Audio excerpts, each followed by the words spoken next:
మునుపటి భాగంలో ఈ గోపన్న తమ్ముడు ఈ రక్తగిరిపురంలో జరిగే ఆ భయంకరమైన సంఘటనలన్నిటినీ చూసి ఆ అడవి మనిషి వెంబడ నడుచుకుంటూ వెళ్ళాడు. కొద్ది సమయానికి అతనికి వెనకాల ఏదో ఒక భయంకరమైన రూపం తనని వెంబడించి సరిగ్గా ఊరు నడిమధ్యకు వచ్చేసరికి అక్కడికక్కడే చంపి చెట్టుకు వేలాడదీసింది. ఆ రోజు రాత్రి అలా భయంకరంగా గడిచిన వెంటనే ఉదయమయ్యింది. ఆ చెట్టు దగ్గర వేలాడబడి ఉన్న ఈ శవాన్ని చూసి ఒక వ్యక్తి భయపడుతూ ఇలా అంటూ ఉన్నాడు, అరే అరే బాబాయ్, ఈడు గోపన్న తమ్ముడు కదా. అరే బాబాయ్, ఈయనెవడు చంపేశారు? నాకు తెలిసిన రాత్రి ఈడు ఖచ్చితంగా బయటకు వచ్చుంటాడు. అందుకనే ఏదో పిశాచి వీడిని చంపేసామంటది. ఈ విషయాన్ని అర్జెంటుగా ఊరు పెద్దకి తెలియజేయాలి అని చెప్పి పరుగుమని ఈ యొక్క వ్యక్తి ఊరి పెద్ద వద్దకు వచ్చాడు. ఊరి పెద్దతో ఈ వ్యక్తి ఇలా అంటూ ఉన్నాడు, అయ్యగారు, మన ఊరు చెట్టు కింద ఎవడో ఊరేసుకొని చచ్చిపోయాడు బాబు. ఆడంతటా ఆడే చచ్చిపోయాడు అర్థం లేదు, లేకపోతే ఏదో పిశాచి చంపిస్తుంది అర్థం లేదు. నాకెందుకో భయంగా ఉందండి. గురుగారు, మీరు ఒకసారి రండి అని ఆ వ్యక్తి ఊరి పెద్దతో చెప్పగా ఆ మాటలు విన్న ఊరి పెద్ద ఇలా అంటూ ఉన్నాడు, అరే ఏట్రా అనేది నువ్వు? ఊరు చెట్టు కింద చచ్చిపోయి ఉన్నాడా? అయితే అది సావు కాదు, ఆ పిశాచి చేతిలో చచ్చిపోయి ఉండొచ్చు. అయినా మీ అందరికి ఎన్నిసార్లు చెప్పాను, రాత్రిపూట ఎవరో తిరగొద్దని చెప్పాను కదా. పైగా ఆ తాటికల్లు వేరయ్య ఆ చెట్టు మీద ఉండే సమయంలో గానే, ఆ కొండ వ్యక్తి ఊళ్ళోకి వచ్చే సమయంలో గానే ఊళ్ళో ఎవరో తిరగకూడదని చెప్పాం కదా. ఎన్నిసార్లు దొండలో వేయించాలి మీకు? సరే పద ఆ సంఘటన జరిగిన ప్రదేశానికి వెళ్దాం పద అని చెప్పి ఊరి పెద్దతో పాటు ఆ వ్యక్తి అదే విధంగా ఆ ఊర్లో కొంతమంది ప్రజలందరూ ఆ చెట్టు కిందకు చేరుకున్నారు. ఊరి పెద్ద ఆ ప్రజలతో ఇలా అంటూ ఉన్నాడు, అరే ఎవర్రా ఇతను? నేను పెద్దగా ఇతను మన ఊర్లో ఎప్పుడూ చూడలేదు. ఎవరి తాలూకా అని చెప్పగా ఆ ఊర్లో కొంతమంది ఇలా అంటూ ఉన్నారు, అయ్యా వీళ్ళు మన ఊరికి కొత్తగా వచ్చారయ్యా. నాకు తెలిసి ఓ సంవత్సరం అయి ఉంటది అంతే. ఈడు గోపన్ గడి తమ్ముడు. ఈడు చాలా మంచోడయ్యా. ఆడతమ్ముడు ఇద్దరు చాలా మంచోలే. ఈ విషయం పాపం గోపన్న తెలిస్తే ఎంత బాధపడతాడో ఏటో. నేను ఇప్పుడే చెప్పుకొస్తానయ్యా అని చెప్పి ఈ వ్యక్తి నేరుగా ఈ గోపని ఇంటి వద్దకు వెళ్ళాడు. గోపని ఇంటి ముందు నుంచొని ఈ వ్యక్తి ఇలా అంటూ ఉన్నాడు, అరే గోపన్న, పెద్ద ఘోరమే జరిగిపోయిందిరా. నీ తమ్ముడు ఆ చెట్టు కింద చచ్చిపోయి ఉన్నాడు. రారా త్వరగా. ఊర్లో పెద్దలందరూ అక్కడికే వచ్చారు. ఊరు జనం అంతా కూడా అక్కడే గుమ్ముగూడేసినారా. రారా గోపన్న అని ఆ వ్యక్తి గోపన్నతో చెప్పగా గోపన్న చాలా బాధపడుతూ ఇలా అంటూ ఉన్నాడు, అరే ఏంటి నువ్వు మాట్లాడేది? నిజంగా నా తమ్ముడు చనిపోయాడా? ఎక్కడ? వాడికి ఎన్నిసార్లు చెప్పాను, తనకు మించిన సాహసమైన పనులు చేయొద్దని చెప్పాను. అయినా సరే వాడు ఎప్పుడు నా మాట వినలేదు. ఇప్పుడు చూడు ఎలా జరిగిందో. పద వెళ్దాం అని చెప్పి గోపన్నతో పాటు ఆ వ్యక్తి నేరుగా ఊరి మధ్యలోనికి చేరుకున్నారు. విగత జీవిగా మారిపోయి ఉన్న తన తమ్ముడు శవాన్ని చూసి చాలా బాధపడుతూ ఏడుస్తూ ఉన్నాడు. ఊరి పెద్ద గోపన్నను ఓదారుస్తూ ఇలా అంటూ ఉన్నాడు, సరే గోపన్న, ఇక బాధపడి చేసేదేమీ లేదు. ఇంతకే మీ తమ్ముడు అసలు ఎలా చనిపోయారనుకుంటున్నావో?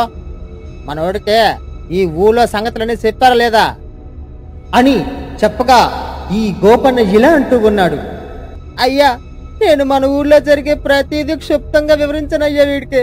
కానీ ఈడు నా మాట వినలేదు. ఏం జరిగిందో ఏమో నాకు అర్థమలేదు. కానీ నిన్న మాత్రం నాతో ఒక మాట అన్నాడు. ప్రతిరోజు ఈ ఊర్లోనికి వచ్చే ఆ కొండ వ్యక్తి వెనకాలకి వెళ్తాను, ఏదో ఒక విధంగా అసలు ఈ రహస్యం ఏదో తెలుసుకుంటానని చెప్పి అదే చెప్పాడయ్యా. నేను అప్పటికే వీడికి చెప్పాను, ఆ విషయం గురించి తెలుసుకోవడం మంచిది కాదురా, ప్రాణానికే ప్రమాదం అని. కానీ నా మాట లేదయ్యా. అదే జరిగింది అని ఈ యొక్క గోపన్న ఊరి పెద్దతో చెప్పాడు. ఆ మాటలు విన్న వెంటనే ఊరి పెద్దలతో ఇలా అంటూ ఉన్నాడు, ఆహా అది గదే సంగతే. ఇగో చూసారా, ఈ ఊళ్ళో రాత్రిపూట జరిగే ఏ నియమానికి కూడా ఎవరు ఎదురిగినా ఇదే దుస్థితి పడుతుంది. నేను ఎన్నిసార్లు చెప్పాను, అందరూ జాగ్రత్తగా ఉండాలని చెప్పాను కదా. పైన నా పాట ఎవడూ వినలేదు. ఫలితం ఇలా చచ్చిపోతున్నారు. ఇంకోరా ఇప్పుడే దొండోర వేయండి. ఊర్లో ఎవరు ఎట్టి పరిస్థితుల్లోని రాత్రిపూట సమయంలో మాత్రం బయటకు రాకూడదని చెప్పండి. ఒక్క ఆ తాలిబొట్లు తీసుకున్న వ్యక్తులు మాత్రమే ఊరి మీద ఉండాలి. మిగతా వాళ్ళు మాత్రం ఎట్టి పరిస్థితుల్లోని గడప దాటకూడదని ఊరంతా సాటిపోయండి. సరే సరే, ఇక ఈ శవాన్ని మూట కట్టి ఈ ఊరికి పడమర దిశలో ఉన్న ఆ భయంకరమైన గృహం ముందు ఉంచండి. ఎప్పట్లాగే ఆ భయంకర గృహ దగ్గర నుంచి రక్తాన్ని జారుకుంటూ రక్తాన్ని జల్లుకుంటూ ఊరు పొలం మీద దగ్గరకు వచ్చేసరికి వీడి రక్తంతో తడిపిన మేకని గాని కోని గాని ఉంచండి. వెళ్ళండి వెళ్ళండి, జాగ్రత్తగా చేయండి అని ఊరి పెద్ద ఆ ఊరి ప్రజలతో చెప్పాడు.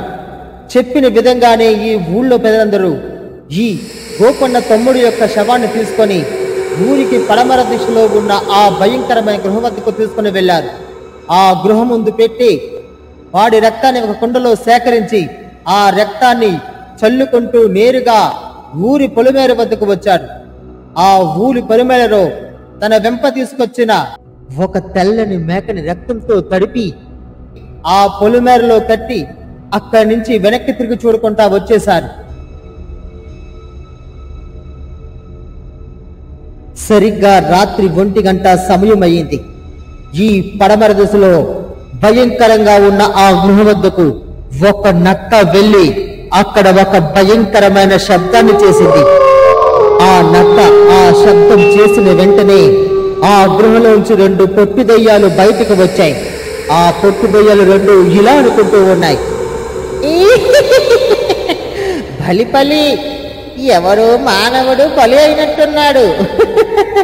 ఇదిగో వీడి శవం, వీడి రక్తపు మాంసాలు కూడా ఇక్కడే ఉన్నాయి.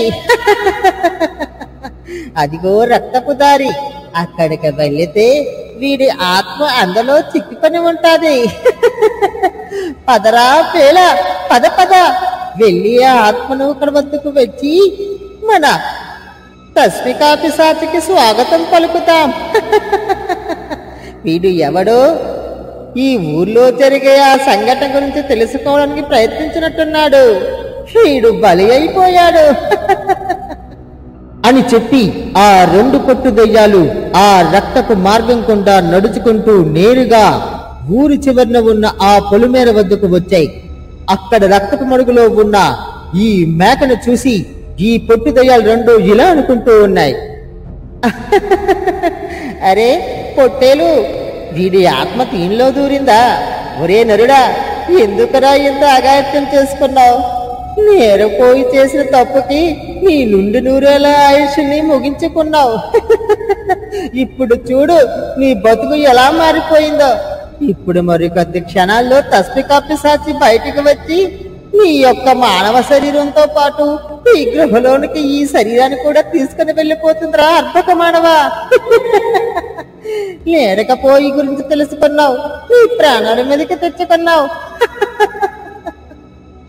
అని ఆ పొట్టు దయ్యాలు 2 మాట్లాడుకుంటూ ఉన్నాయి. ఇంతలో ఈ పొట్టు దయ్యాలు 2 తమ గృహం నుంచి తీసుకుని వచ్చిన ఆ వ్యక్తి యొక్క ఆత్మని ఆ మేకలోనికి ప్రవేశపెట్టాయి. వెంటనే ఆ మేక మాట్లాడడం మొదలుపెట్టింది, అరే ఇదిగో దయ్యాలారా, దయచేసి నన్ను చంపకండి. నేను మీకు సహాయం చేద్దామని అనుకున్నాను, మీ వల్ల నేను ఉపకారం పొందుదామనుకున్నాను. కానీ ఇంతలో ఇలా జరిగిపోయింది. నా వెంబడి ఏదో భయంకరమైన పిశాచి వచ్చి నన్ను అక్కడికక్కడే చనిపోయేలా చేసింది. నన్ను బ్రతికించండి దయచేసి, మీ చచ్చి మీ కృపను పుడతాను, దయచేసి నన్ను బ్రతికించండి అని ఆ మేక మాట్లాడడం మొదలుపెట్టింది. ఆ మాటలు విన్న పట్టుదయ్యాలు 2 ఇలా అనుకుంటూ ఉన్నాయి, అరే తింపక, వీడు మొదలు పెట్టాడు. వీడు మరణ ఘోషతో మనల్ని ఇంకా ప్రాణాలు తీసేస్తాడు. అరే నువ్వు కాస్త నోరు మూసుకొనిండు, నువ్వు బ్రతకడం అసంభవం. మరి కొద్ది క్షణాల్లో తస్మికా పిశాచి ఆ గృహ నుంచి బయలుదేరి వస్తుంది. నిన్ను ఖచ్చితంగా ముక్కలుగా నరికి ఈ ప్రాణంలోని కూడా ఆత్మ తనలో ప్రవేశపెట్టుకుంటుంది. ఇక నువ్వు బతకడం కల్లా ఈ భూమిపై తిరగడం కల్లా. టింపక, ఇక మొదలు పెట్టు. తస్మికా పిశాచిని ఆవాహనం చేసి ఇక్కడికి రమ్మని ఆహ్వానం పంపించాలి అని చెప్పి ఈ పొట్టి పిశాచాలు 2 ఏవో మంత్రాలు చదువుతూ ఉన్నాయి. ఓం క్రీం తస్మిక పిశాచి ఆహ్వానం, ఓం ప్రేం తస్మిక ఆగమనం, ఓం క్రీం తస్మిక రక్తార్చన దర్శనం, ఓం క్రీం తస్మిక ఆగమనం అని మంత్రాలు చదవగా ఈ శబ్దం నేరుగా ఈ ఊరికి పడమర దిక్కులో ఉన్న ఆ భయంకరమైన గుహ వద్దకు చేరుకున్నారు. వెంటనే ఆ గృహలోంచి ఒక భయంకరమైన వికృత రూపం నడుచుకుంటూ బయటకు వచ్చి గట్టిగా కేకలు వేస్తూ ఉంది.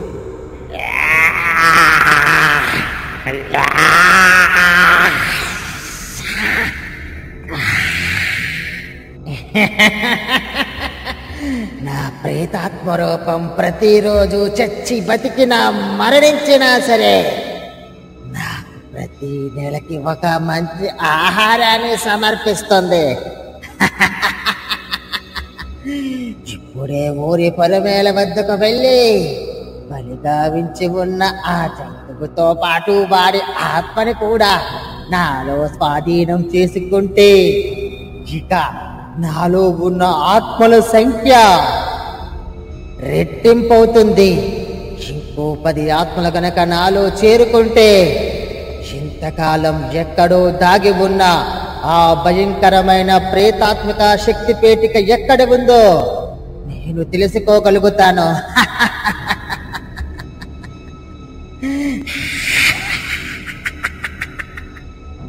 అని భయంకరమైన శబ్దాలు చేసుకుంటూ ఆ గృహ వద్ద నుంచి నేరుగా నడుచుకుంటూ ఈ ఊరి చివరన పొలిమేర వద్ద ఈ రక్తంతో తడిపిన ఆ మేక వద్దకు ప్రత్యక్షమైంది. అది చూసిన ఈ పొట్టి పిశాచాలు 2 ఇలా అంటూ ఉన్నాయి. తస్మికా పిశాచికి స్వాగతం. తస్మికా పిశాచి, ఈ నరుడు వీడి నరవేదన మొదలు పెట్టాడు. ఇంతకు మునుపు నుంచి మా 2 బొర్రలు వీడు తినేస్తున్నాడు. వీడిని చంపి మంచి పని చేశారు, లేకపోతే వీడి నసతో మా ప్రాణాలు కూడా తీసేసేవాడేమో. ఇక ఆరగించండి తస్మికా పిశాచి అని ఈ పొట్టు దయ్యాలు 2 ఈ తస్మికా పిశాచితో చెప్పాయి. వెంటనే ఈ తస్మికా పిశాచి ఆ మేక వైపు చూసి ఇలా అంటూ ఉంది. ఏరా నరుడా, అత్యాశకు పోయి ఈ ఊళ్ళో జరిగే తంతు గురించి తెలుసుకోవడానికి ప్రయత్నించి నీ ప్రాణాలకే ముప్పు తెచ్చుకున్నావు. మమ్మల్ని కనిపెట్టి ఏదో ఒక మాంత్రికుడి సహాయంతో బంధించాలని చూస్తున్నావా? అది అసంభవం. ఇంతకాలం ఈ ఊర్లో వాళ్ళు ఎవరు చేతకాక ఆ పని చేయలేదనుకుంటున్నావా? ఎవరు చేసినా వాళ్ళ పరిస్థితి దుస్థితి ఇంతే. వాడు మరణం పాలవడం ఖాయం. అందుకని కుక్కును పేను వలె ఈ ఊర్లో బ్రతికితే బ్రతకడం, లేదంటే నాకు బలి అయిపోవడం అని ఈ తస్మికా పిశాచి గట్టిగా అరుస్తుంది.